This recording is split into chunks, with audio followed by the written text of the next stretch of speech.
All right, time for a little story time. Here we go. This is going to be the chronicle of my trip to New York to compete in the Phil Jones bass competition. Now, I'll say this once I got to New York, I got to Brooklyn.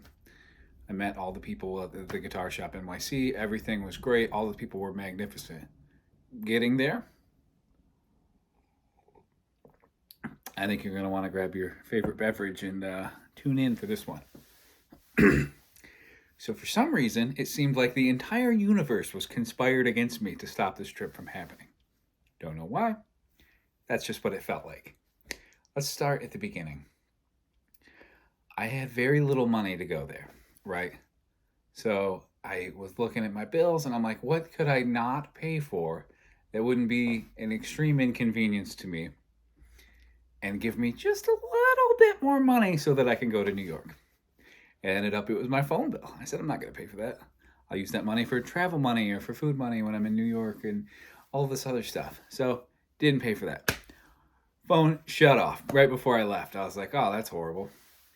Go to the car rental place so I could rent a car to drive out there from Michigan to New York. Seemed like a pretty good deal. Get there.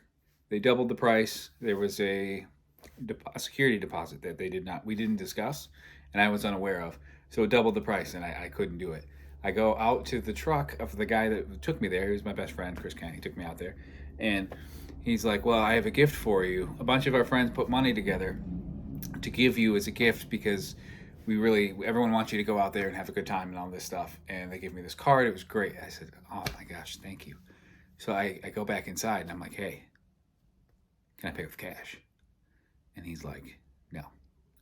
And I was like, okay. Go back out to the truck. It's not meant to be. It's just not meant to be. I'm not going to go. I can't afford it. Anyways, I'll just go. I'll turn my phone back on. Life returns back to normal. And he's like, well, hold up. I'll give you my card. Put half of it on my card. Put half of it on your card. You'll be all set. So I'm like, brilliant idea. Thank you again for helping me. You're such a great friend. Go back inside. Look, I can put half of it on this card, half of it on this card.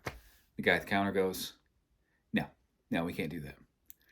I'm like, okay, so I can't pay cash, can't pay two cards. I just can't go. You know what I mean? I go back out to the truck again, and he's like, I'm glad I stayed out here. And I'm like, me too. I was like, well, let's just go home. It's not meant to be. He goes, wait a second. Why don't you fly out? I said, yeah, I have the money to do that now. That's not a terrible idea, right? So we start looking up flights.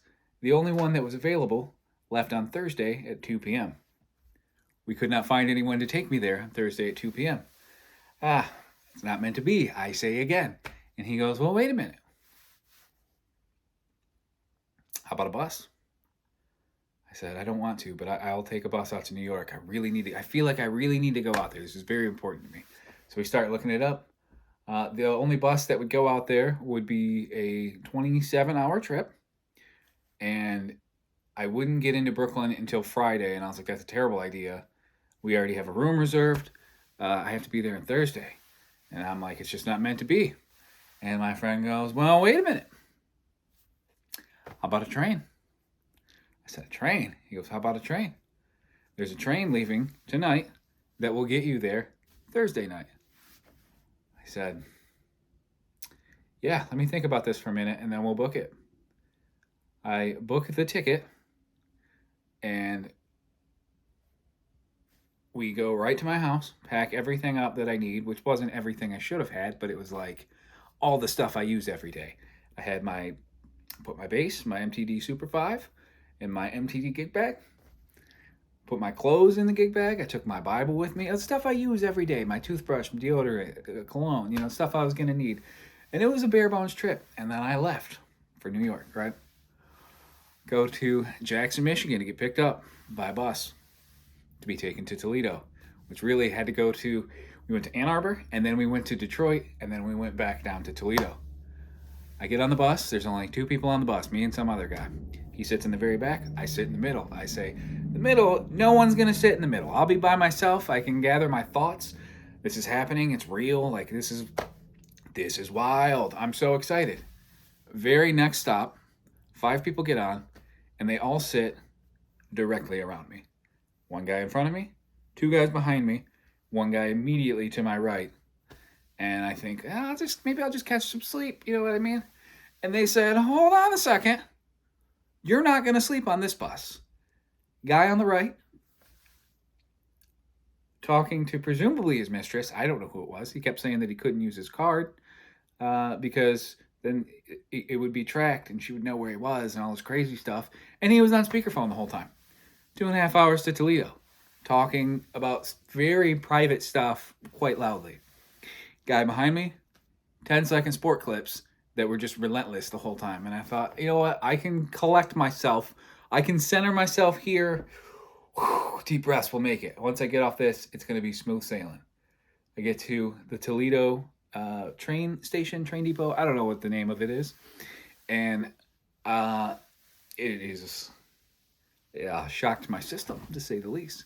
Looks can be deceiving at times, though. So I just say, this isn't so bad. I'm on my way to Brooklyn. I'm going to meet all these people. I'm going to meet a bunch of bass players. I'm going to compete. I'm going to do my thing. I'm going to do my best, right? I go in there and I say, hey, when's my train leaving? And I give him my ticket. Mind you, it is 10 p.m. And he goes, yeah, your train leaves at 3 a.m. There's a whatever that would be 5-hour layover. I can't. I think that's what it was. I said, oh, sweet. So, as I get comfortable on one of the couches, I'm laying on top of my bass because it has all of my prized possessions in the world. Which, by the way, if you have the opportunity to get an MTD bass and the MTD gig bag, get the gig bag. It's amazing. There's so much space in it, and it's also like super rigid. Side point over. Okay. So I'm like, I'll just lay it on top of my gig bag because I can't have anyone taking my stuff. I need this bass. I need my clothes. My Bible was in there. All kinds of stuff. I said, all right, I'll just sleep on this. Little did I know that I would not be getting sleep that night because there were presumably homeless people coming in and out, and a lot of really shady behavior was observed. And I was like, okay, I'll stay awake until I get on the train. What are they going to do? I can't get robbed on a train. Where are you going to go? I can't go nowhere. And I was like, all right. I drank some soda. I hate soda, by the way. Drank some soda. And I was like, I'm in for the long haul now, baby. We are in it, right? Whew. Get on the train. Sleep for all of maybe, 3 hours in like 1 hour increments. It's fantastic. Upstate New York was beautiful. We get to our first stop in New York. They're like, everyone's got to get off the train because we're unhooking it and all this stuff. I'm like, cool. I go in the depot for a little bit, and I just get curious because they said that we had to get off for about an hour. And I go and talk to one of the people there. I'm like, hey, they said we had to get off for like an hour. Can you look at my ticket and tell me what the number of my train is so I can make it to New York? You know what I mean? He's like, yeah. So he looks at it. Oh, no. You got to get back on your train right now. It's about to leave. I say, oh, great. Get back on the train. I put my stuff in an empty seat. I feel quite comfortable that I have not stolen anybody's seat on the public transit until a guy comes out and accuses me of stealing his seat. And I said, well, I just got, what are you talking about? It's public transit. So then for the next, 4 hours, I'm the biggest jerk in the world to everyone in our train because I stole that guy's seat. And I didn't want to move because I sat there for about the hour they said we were in the layover. And he shows up 2 minutes before we leave, and there's really no open seats left. I'm like, I can't move. I'm sorry. So, most hated man on the train. I'm like, this is great. Get to New York. Get off the train. Go and try to hail a taxi. I have no idea what I'm doing. And this guy pulls up. He's like, I drive Uber. Get in. I will Uber you to your hotel. And I said, all right. I give him the address. Keep in mind, phone's still off. He's like, hey, just Venmo me the money. And I'm like, I can't until we get Wi-Fi, blah, blah, blah. He's convinced that I don't have the money to pay him. It's very awkward. I say, pull over right now, take me to an ATM, and I'll get you the money. He's like, all right, pay him $100. That was the wildest ride of my life. That man is a 10 out of 10 driver in city traffic. Just around people, around cyclists, between buses. We hit a ramp at one point in time. Jumped over a bus, landed in my hotel. I was like, this guy's amazing. Gave him an extra $20 tip just because I thought I was going to die for 90% of the ride. And then we got there, and I never felt so safe in my life.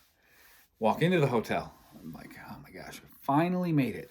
I had the reservations on my phone. I'm looking at them. I'm looking at the hotel, looking at my phone, looking at the hotel. We're good. I made it. Go in. I'm here to check in. Guess his name. I give him my name. I said, I'm Jake Kitley. Here to check in. He goes, to what? I said, to my room that I have reservations for. And then he gets all tense. I'm like, okay. Here we go. Here we go.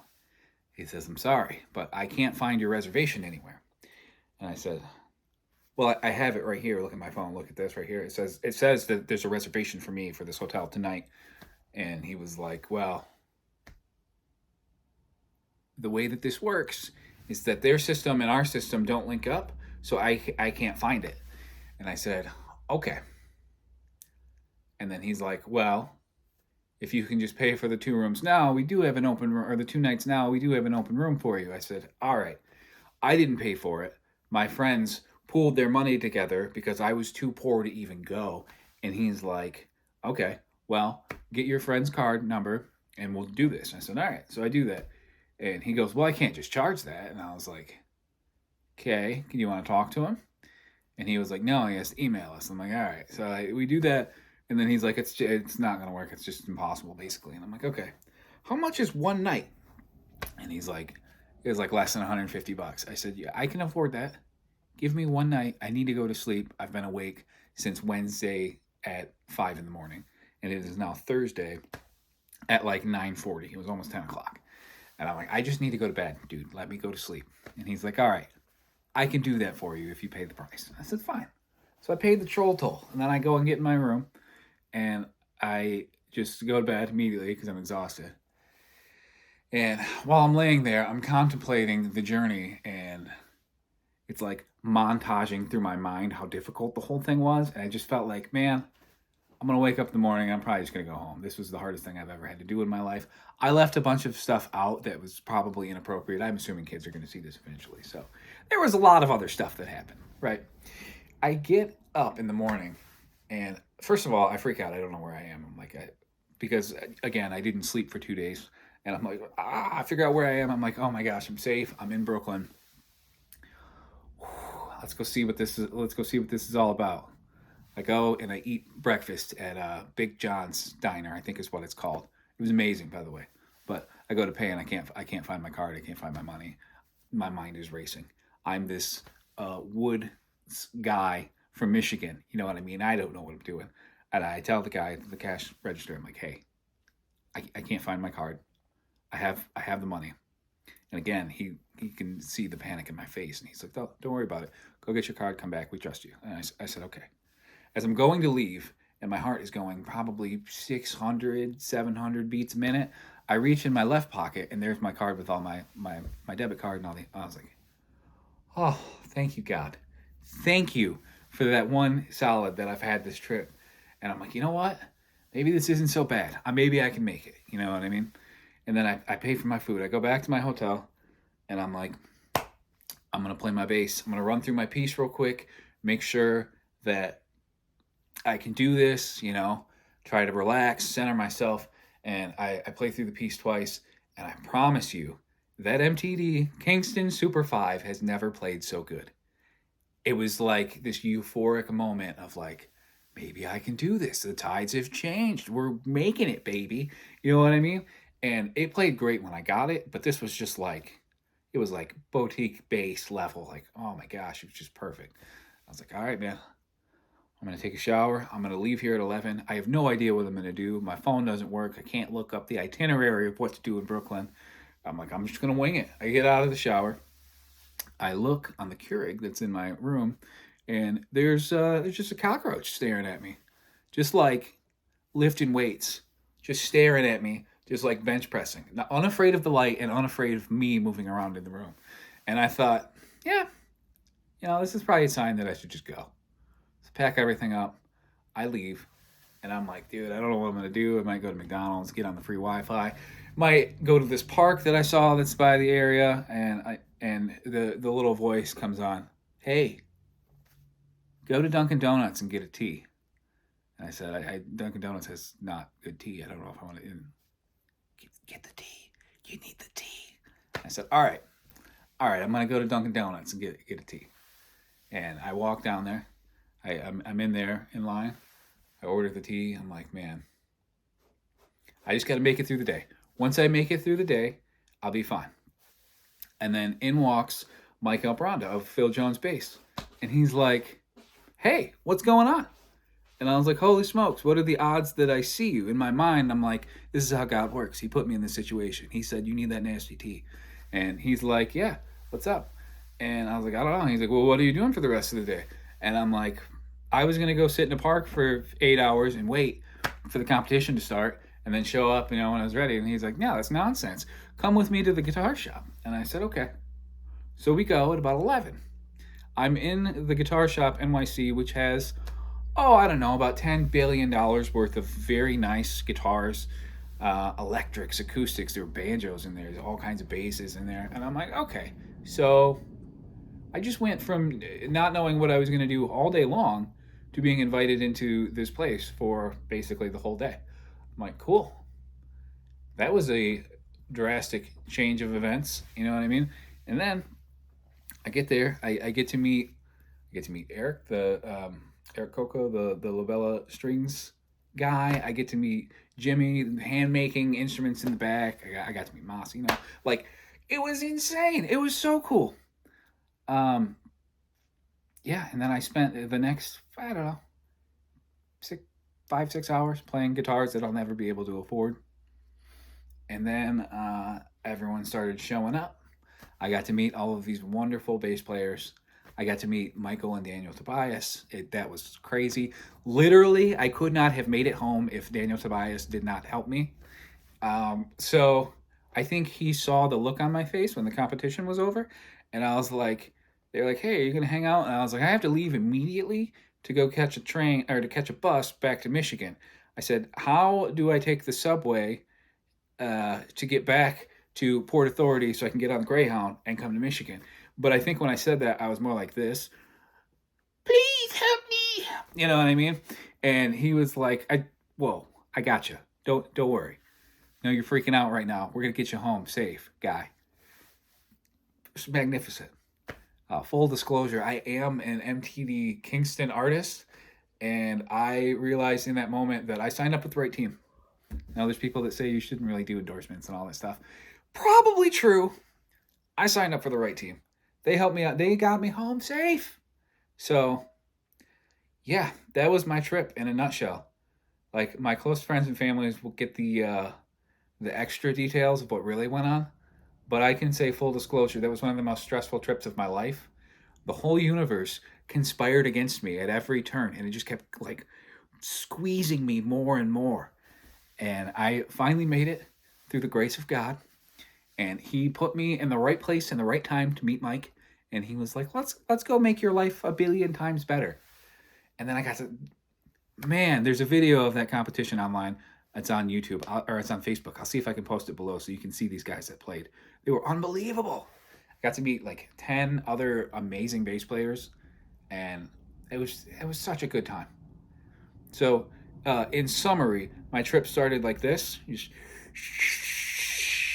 and then right before I hit the ground and crashed and burned, like, it went, and then it took off, and it was amazing. And it was an experience that I wouldn't change for the world. It was so great.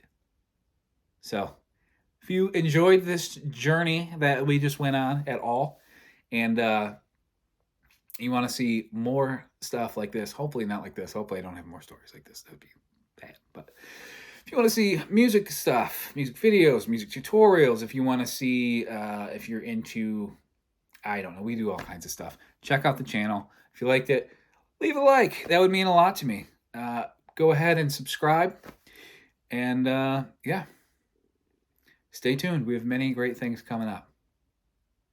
Thank you. I had to go figure out how to get my phone turned back on.